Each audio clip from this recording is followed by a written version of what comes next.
अब देखो, ये कुछ भी कहें, अलग करना चाहते थे, फलक करना चाहते थे, सबको पता है पैसा बचाने के लिए किया गया है।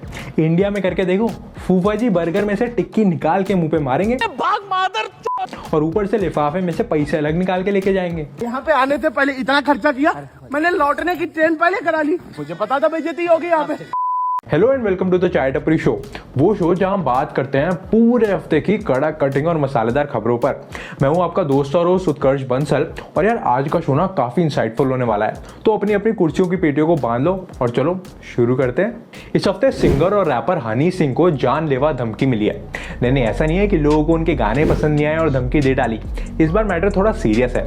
दरअसल ये है गैंगस्टर गोल्डी ब्रार, और इनकी तारीफ ये है कि ये सिद्धू मूसेवाला हत्याकांड के मुख्य आरोपी हैं, और इसके अलावा भी इनके ऊपर मर्डर, लूटपाट और वसूली जैसे कई केसेस चल रहे हैं। ये कनाडा के 25 मोस्ट वांटेड लोगों में से हैं। इनके ऊपर 1.5 करोड़ रुपए का इनाम है। और लॉरेंस बिश्नोई गैंग, जिन्होंने कुछ दिनों पहले सलमान खान को मारने की धमकी दी थी, ये भाई साहब उसके मेंबर भी हैं। डर लग रहा है क्योंकि इससे पहले कुछ और सिंगर्स को भी ऐसे धमकी मिली है।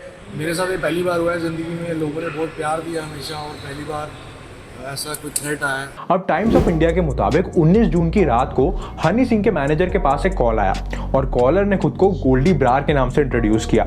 उन्होंने फोन पर 50 लाख रुपए की फिरौती मांगी, और साथ ही ये भी कहा कि पैसे ना देने पर अंजाम अच्छा नहीं होगा। इसके तुरंत बाद हनी सिंह ने दिल्ली पुलिस के पास कंप्लेंट दर्ज कराई और अपने लिए प्रोटेक्शन भी मांगी है। मैंने रिक्वेस्ट करी है सीपी साहब को कि मुझे सिक्योरिटी दे और इसको इन्वेस्टिगेट कराएं, तो कर रहे हैं हम अब जाहिर सी बात है, किसी को भी इस तरह की धमकी मिलेगी तो इंसान डर ही जाएगा। और ताज्जुब की बात यह है कि अभी देश सिद्धू मूसेवाला की मौत से उभर भी नहीं पाया है, और देश के एक और कलाकार को जानलेवा धमकी मिल गई है। खैर, अब इस लफड़े में आगे क्या होगा ये तो वक्त ही बताएगा, लेकिन फिलहाल बढ़ते हैं इस हफ्ते की एक और बड़ी कंट्रोवर्सी की तरफ। इस हफ्ते इंडिया का सबसे चहीता शो तारक मेहता का उल्टा चश्मा के प्रोड्यूसर आसिफ मोदी के खिलाफ मुंबई पुलिस ने FIR दर्ज कर ली है। जो लोग इस न्यूज को फॉलो कर रहे हैं उन्हें मोटा मोटा आइडिया होगा, जो लोग नहीं कर रहे उनके लिए थोड़ी बैक स्टोरी दे देता हूँ। दरअसल जेनिफर मिस्त्री, जो कि शो पर मिसेस रोशन सोडी का किरदार निभाती थी, उन्होंने शो के प्रोड्यूसर्स के ऊपर मेंटल और सेक्सुअल हरासमेंट का इल्जाम लगाया था। थोड़ा ऐसे हाथ ऐसे करते थे, तो 2-3 बार उनने ऐसे गाल खींच के मेरे को बोला।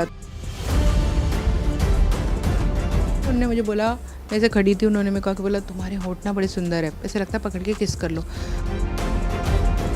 हालांकि शो के प्रोड्यूसर आसिफ मोदी ने इन सभी एलिगेशंस को डिनाई किया है, और साथ ही ये भी कहा है कि जेनिफर शो पर लेट आती थी, बाकी एक्टर्स के साथ बदतमीजी करती थी, जिसकी वजह से उन्हें शो से निकाल दिया गया था, और अब वो झूठे इल्जाम लगा रही हैं।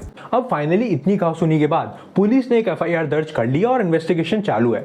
देखो यार, इनका मैटर तो चलता रहेगा, पर मैं इस वीडियो के माध्यम से उन लोगों को ढूंढ रहा हूँ जो अब भी इस शो को देख रहे हैं। सही में कौन है ये लोग? मतलब मैं 90s की जनरेशन का हूँ, और मैंने तारक मेहता की वो पीक देखी है, जब घर में और कुछ चले तारक मेहता तो चलता ही था। लेकिन अब वही स्टोरी, पोपट कुंवारा है, जेठालाल बबीता जी के ऊपर लट्टू हैं, सोनू और टप्पू का कुछ ना कुछ चलता ही रहता है। और मैं उन सभी 90s के लोगों की तरफ से रिक्वेस्ट करना चाहता हूं कि अब बंद करो, प्लीज बंद करो, अब और नहीं देखा जाता।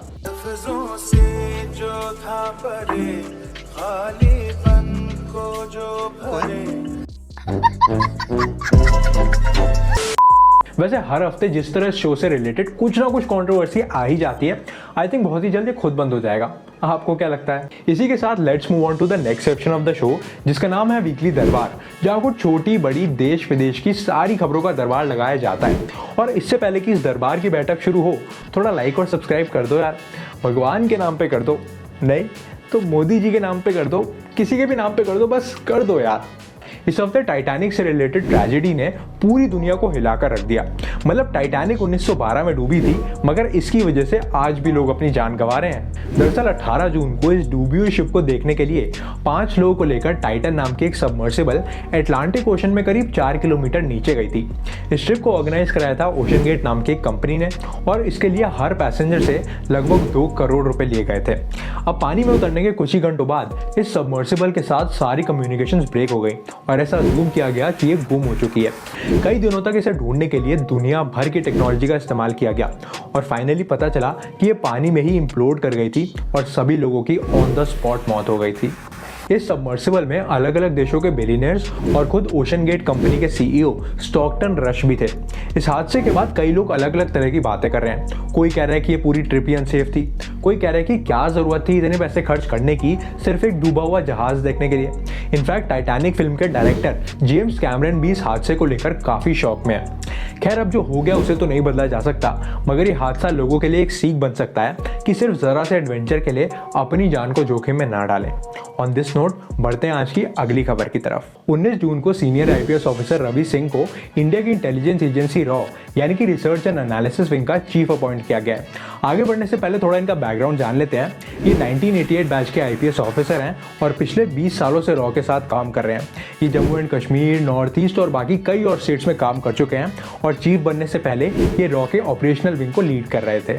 इनसे पहले रॉ के चीफ थे सामंत कुमार गोयल, जिन्हें जम्मू एंड कश्मीर से रिलेटेड मैटर्स में एक एक्सपर्ट माना जाता है। इनफैक्ट 2019 में उरी की सर्जिकल स्ट्राइक को प्लान करने में भी इन्होंने एक अहम हिस्सा निभाया था। दोस्तों, ये हफ्ता देश के लिए काफी कमाल का रहा है क्योंकि अलग अलग फील्ड्स में भारत ने कई सारे अवार्ड्स जीते हैं।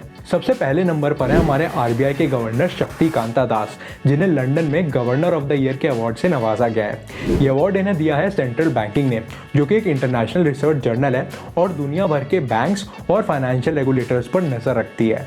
अब ये अवार्ड इन्हें इसीलिए दिया गया है क्योंकि 2018 में जब इन्हें अपॉइंट किया गया था तब से लेकर आज तक देश में काफी उतार चढ़ाव आए हैं। कोविड आया, रशिया यूक्रेन वॉर चल रहा है, पूरी दुनिया रिसेशन में जा रही है और इसके बावजूद भी इन्होंने इंडिया में इन्फ्लेशन को स्टेबल रखा है और पूरे बैंकिंग सिस्टम को बेहतरीन तरीके से संभाला है। अच्छा, इस लिस्ट में दूसरे नंबर पर है हमारी इंडियन फुटबॉल टीम, जो कि लेबनान को हराकर इंटर कॉन्टिनेंटल कप 2023 की विनर बन चुकी है।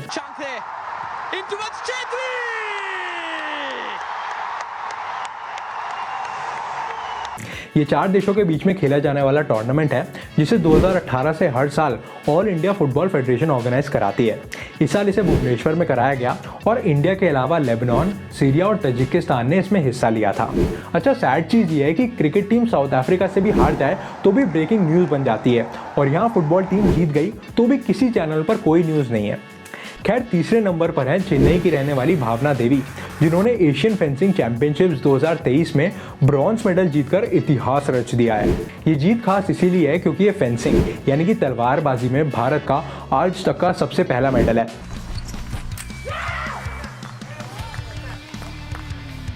इनफैक्ट इन्होंने क्वार्टर फाइनल्स में जापान की मिज़ाकी एमिरा, जो इस समय वर्ल्ड चैंपियन है, उनको हराकर ये जीत हासिल की है। अब इनका अगला टूर्नामेंट है इस साल की वर्ल्ड चैंपियनशिप्स, जो कि जुलाई में मिलान में खेली जाएंगी। इसी के साथ बढ़ते हैं शो के सबसे मजेदार सेक्शन की तरफ, जिसका नाम है अतरंगी खबरें, क्योंकि दुनिया में हर घंटे के, हर मिनट की, हर सेकंड में कुछ ना कुछ अतरंगी तो होता ही रहता है भैया। देखो यार, किसी भी शादी में और कुछ होना हो, खाना बढ़िया होना चाहिए। मतलब जब तक गोलगप्पों से शुरू करके खत्म रसगुल्ला विद आइसक्रीम पे ना हो, तब तक लगता ही नहीं कि शादी में आया। अब टोरंटो में एक कपल ने अपनी शादी में लोगों को नॉर्मल खाना खिलाने की जगह मैकडोनल्ड के बर्गर मंगवा दिए। इन्होंने अपनी शादी पर 100 चीज बर्गर, 100 चिकन पीसेस और 150 पैकेट फ्रेंच फ्राइज के मंगवा दिए। और पूछे जाने पर इन्होंने कहा कि हम ट्रेडिशनल वेडिंग से कुछ अलग हट के करना चाहते थे और प्लस इसके 2 और फायदे हैं। पहला कि कोई खाने में कमी नहीं निकाल सकता क्योंकि मैकडोनल्ड्स किसे पसंद नहीं होता, और दूसरा आप इसे अपने साथ घर भी लेके जा सकते हो। अब देखो, कुछ भी कहें, अलग करना चाहते थे, फलक करना चाहते थे, सबको पता है पैसा बचाने के लिए किया गया है। इंडिया में करके देखो, फूफा जी बर्गर में से टिक्की निकाल के मुंह पे मारेंगे और ऊपर से लिफाफे में से पैसे अलग निकाल के लेके जाएंगे। यहाँ पे आने से पहले इतना खर्चा किया, मैंने लौटने की ट्रेन पहले करा ली, मुझे पता था बेइज्जती होगी यहाँ पे। आजकल फिल्मों के अलावा अगर कहीं एक्शन, गाना, डांस सब एक साथ देखना हो तो दिल्ली मेट्रो पहुंच जाओ। मतलब पीडीए से लेकर कैट फाइट तक सब दिखेगा। अब रिसेंटली एक वीडियो वायरल हुई है जहां एक लड़की मेट्रो में अपने बाल स्ट्रेट कर रही है। मतलब दीदी ने पब्लिक ट्रांसपोर्ट को अपना पर्सनल ब्यूटी सैलून बना दिया है।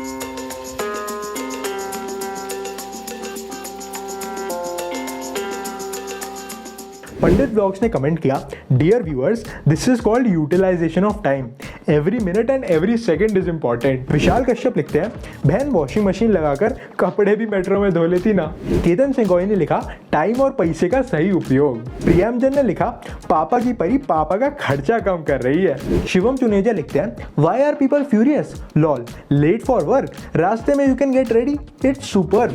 हाँ तो भाई एक काम करते हैं ना, मेट्रो में नहाने का भी इंतजाम करा देते हैं। क्यों? देखो यार, इससे पहले कि आप मुझे जज करो, मैं बिल्कुल नहीं कह रहा कि ये कुछ उल्टा सीधा कर रही हैं। बेशक इन्हें कहीं पहुंचने की जल्दी होगी, बेशक इनका कोई इंतजार कर रहा होगा, लेकिन यह मुद्दा है सेफ्टी का। जितना मुझे पता है, जनरली ट्रेन्स में जो सॉकेट्स होते हैं वो फोन या फिर ज़्यादा से ज़्यादा लैपटॉप को चार्ज करने के लिए बने होते हैं। अब ये हाई पावर वाले हेयर स्ट्रेटनर्स मेट्रो के सॉकेट्स में यूज़ करना कितना सेफ है, ये मुझे तो नहीं पता। अगर आपको पता है तो आप कमेंट करके बता सकते हैं। रिसेंटली एक आदमी ने अपने नाम पर एक गिनीज वर्ल्ड रिकॉर्ड दर्ज कराया है, सबसे कम समय में दिल्ली के सारे मेट्रो स्टेशंस को कवर करने का।